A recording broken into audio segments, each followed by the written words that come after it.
أعوذ بالله السميع العليم من الشيطان الرجيم بسم الله الرحمن الرحيم السلام عليكم ورحمة الله وبركاته الحمد لله الحمد لله الذي أحيانا بعدما أماتنا وإليه النشور أشهد أن لا إله إلا الله وحده لا شريك له أحدا صمدا لم يلد ولم يولد ولم يكن له كفوا أحد وأشهد أن محمدا عبده ورسوله اللهم صل وسلم وبارك على سيدنا محمد وعلى آله وصحبه وبارك وسلم قال الله تعالى في كتابه الكريم أعوذ بالله من الشيطان الرجيم بسم الله الرحمن الرحيم يا أيها الذين آمنوا اتقوا الله حق تقاته ولا تموتن إلا وأنتم مسلمون قال أيضا يا أيها الذين آمنوا قوا أنفسكم وأهلكم نارا وقودها الناس والحجارة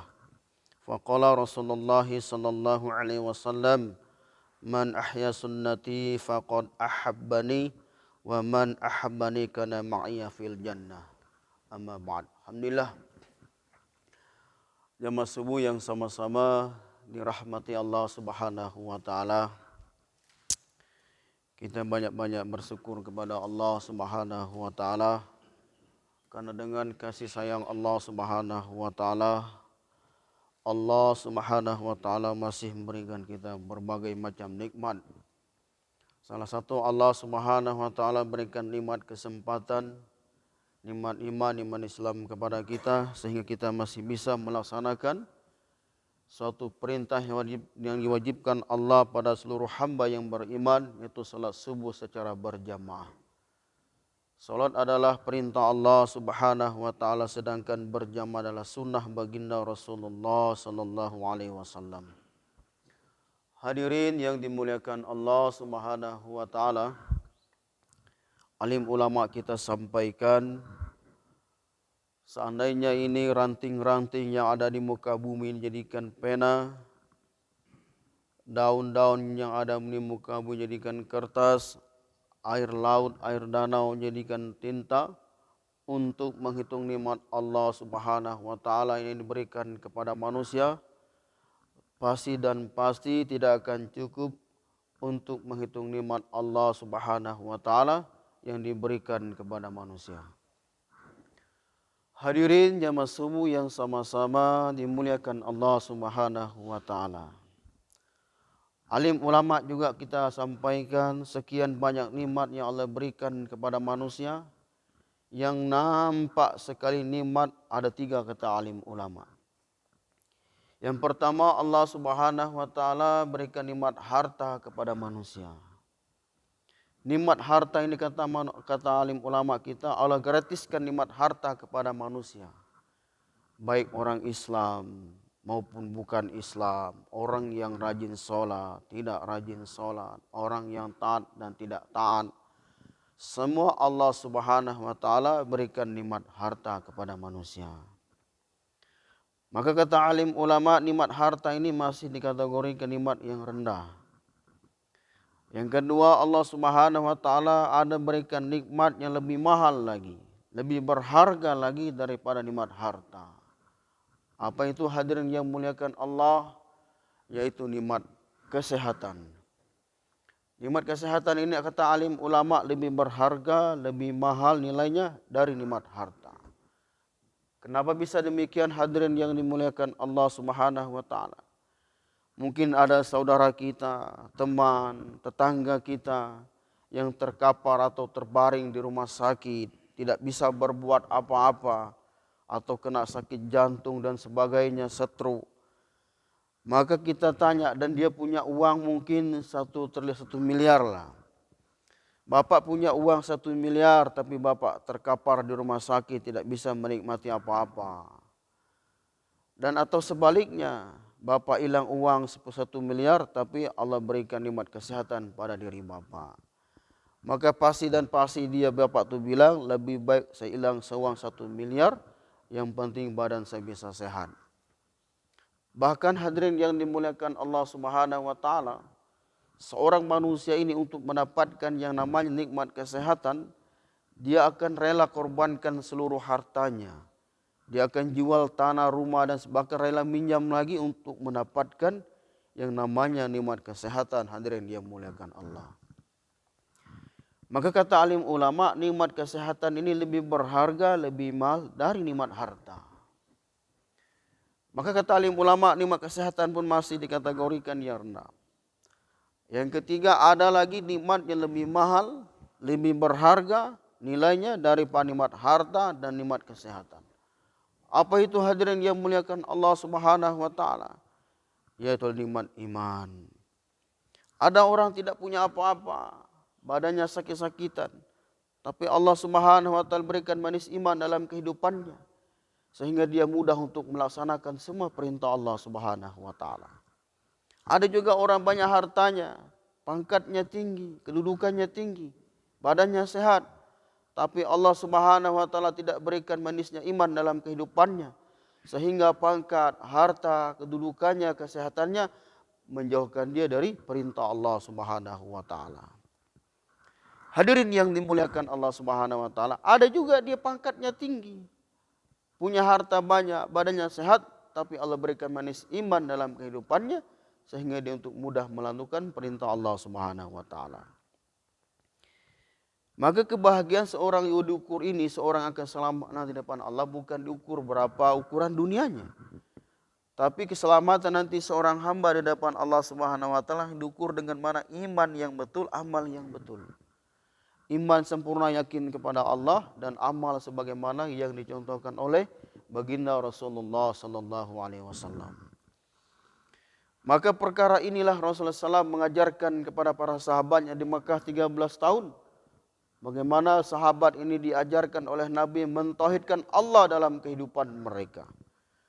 Bagaimana Nabi mengajarkan mengesahkan Allah dalam kehidupan para sahabat. 13 tahun sahabat sempurna imannya kepada Allah Subhanahu wa taala. Tapi Nabi selalu ingatkan kepada para sahabatnya, jadidu imanakum, qila kaifa jadidu imanana ya Rasulullah, qal aksiru min qawli la ilaha illallah. Nabi bersabda, wahai sahabatku, perbaharui iman kalian, perbaiki iman kalian. Sahabat bertanya, ya Rasulullah, bagaimana caranya memperbaiki iman kami? Maka Nabi bersabda, aksiru min qawli la ilaha illallah. Bicarakan la ilaha illallah dalam kehidupan kita.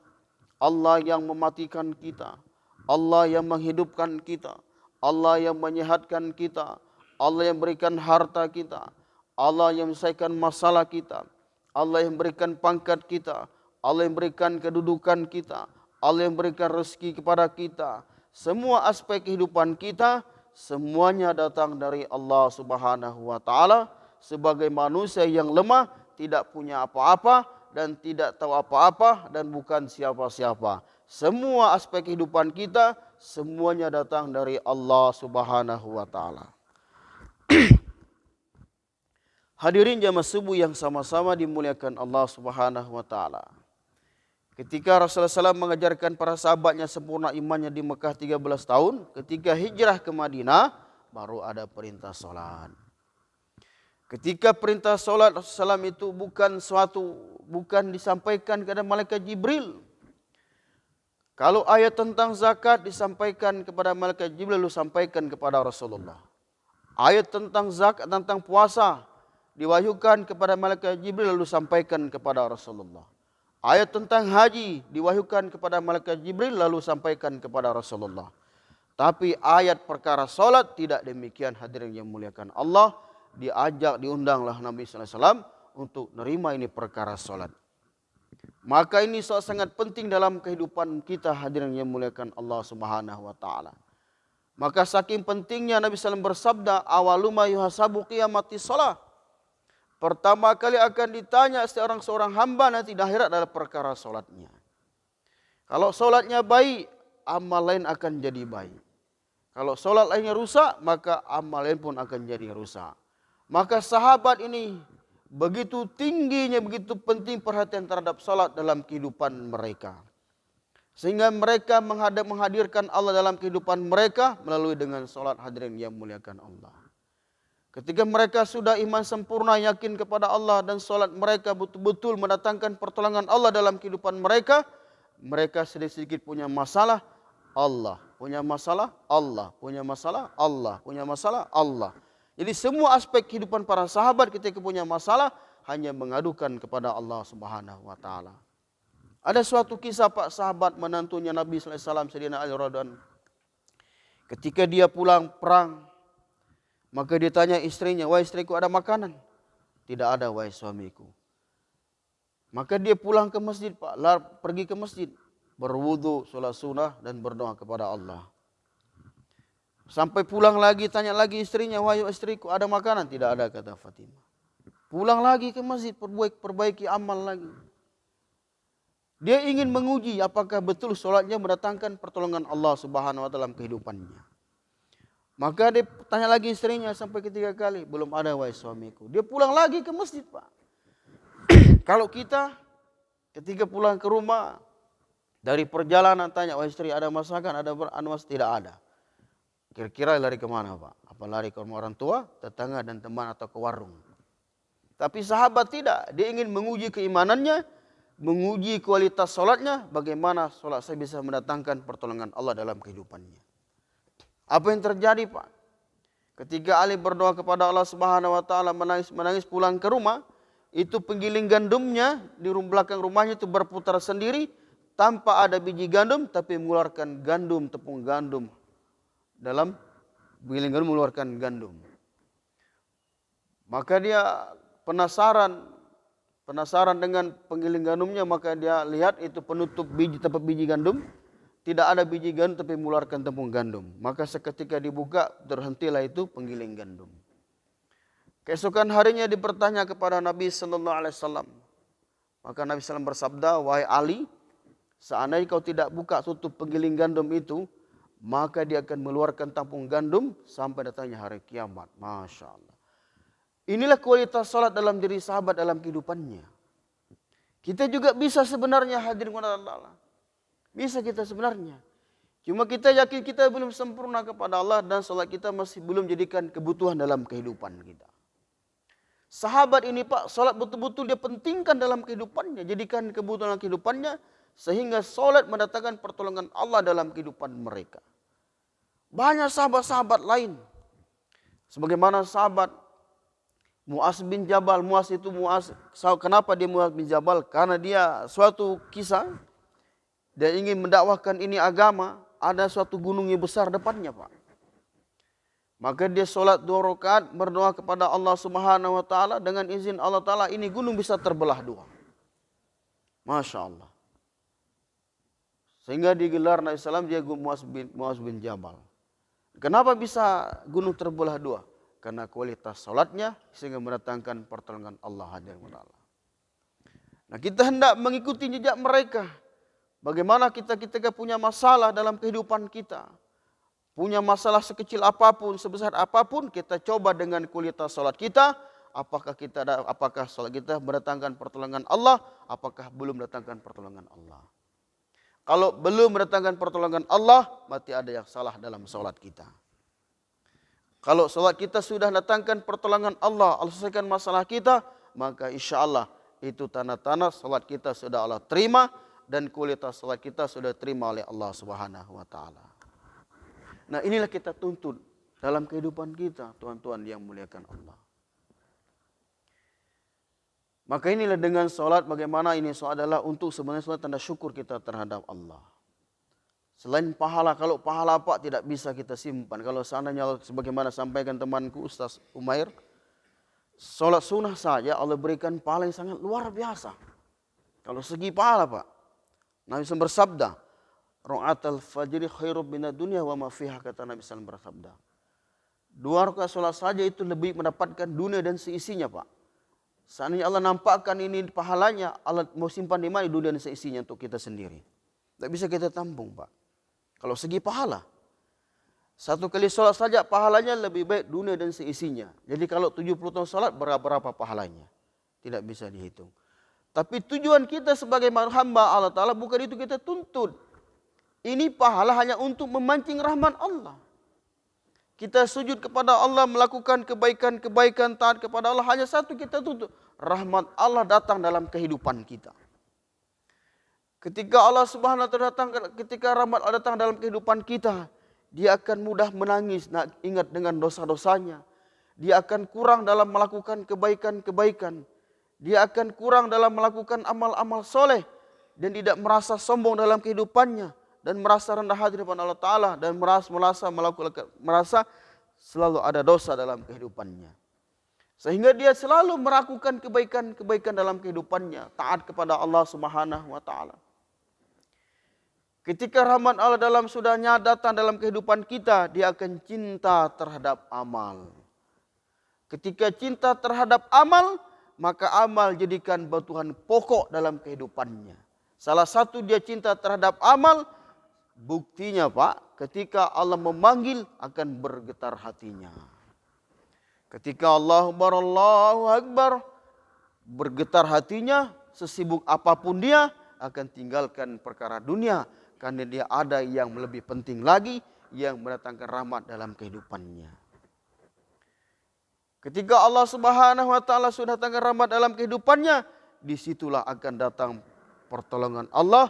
Dan Allah nyatakan pertolongan Allah dalam kehidupannya. Di mana datangkan pertolongan Allah? Ketika seorang hamba yang taat kepada Allah di akhir hayatnya. Pertolongan Allah akhir hayatnya ini bukan berupa pangkat yang tinggi, harta yang banyak. Tidak, itu dunia. Tapi ketika orang yang Allah Ta'ala datang rahmat dalam kehidupannya, Allah sayang kepada hambanya, ketika dia sudah hendak meninggal dunia, tangan sudah mulai lemas, lidah sudah mulai keluh, lihat kiri kanan.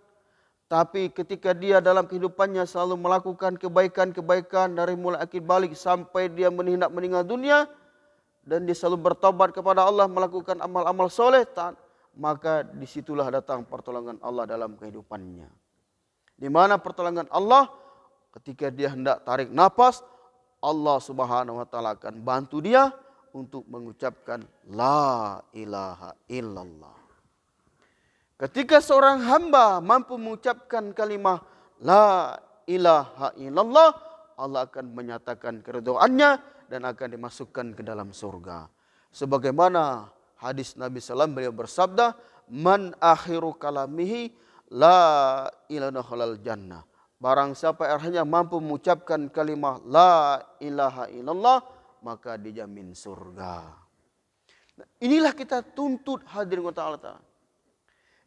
Inilah kita tuntut dalam kehidupan kita, bagaimana kita semua mati mampu mengucapkan kalimah la ilaha illallah.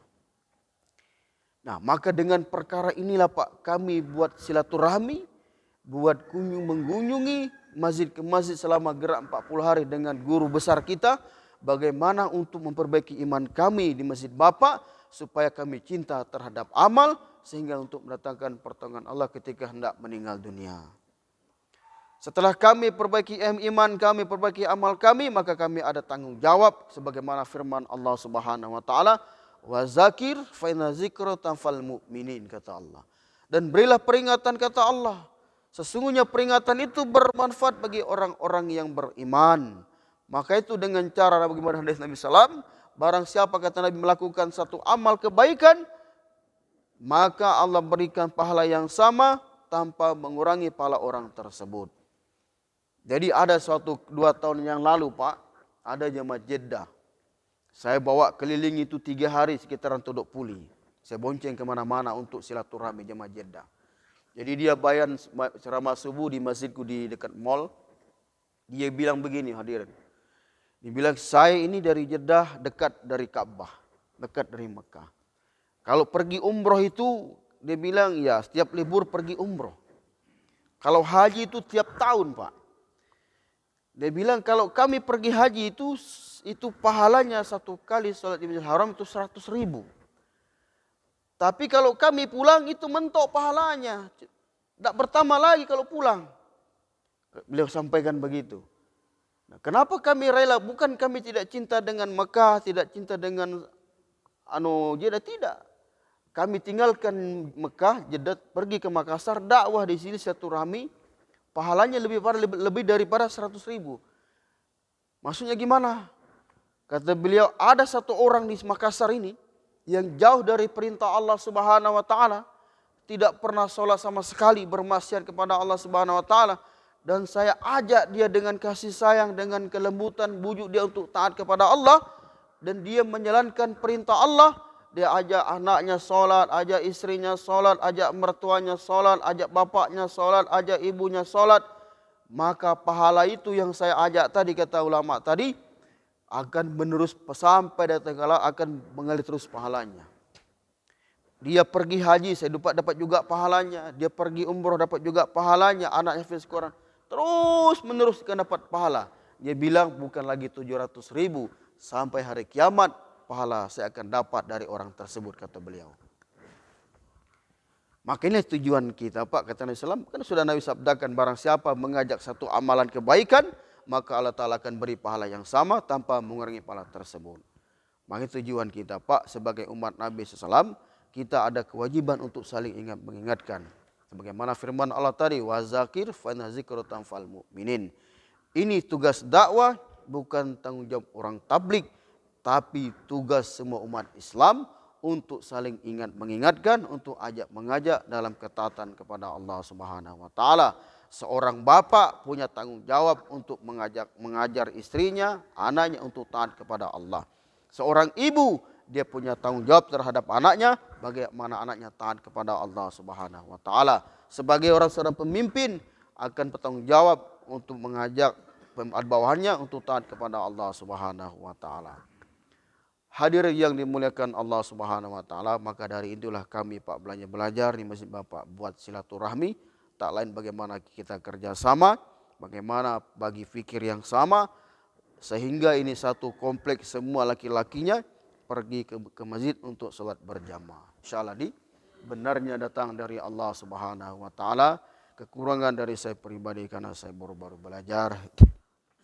Sempurna majelis, subhanakallahumma wa bihamdika asyhadu an la ilaha illa anta astaghfiruka wa atubu ilaik. Wassalamualaikum warahmatullahi wabarakatuh.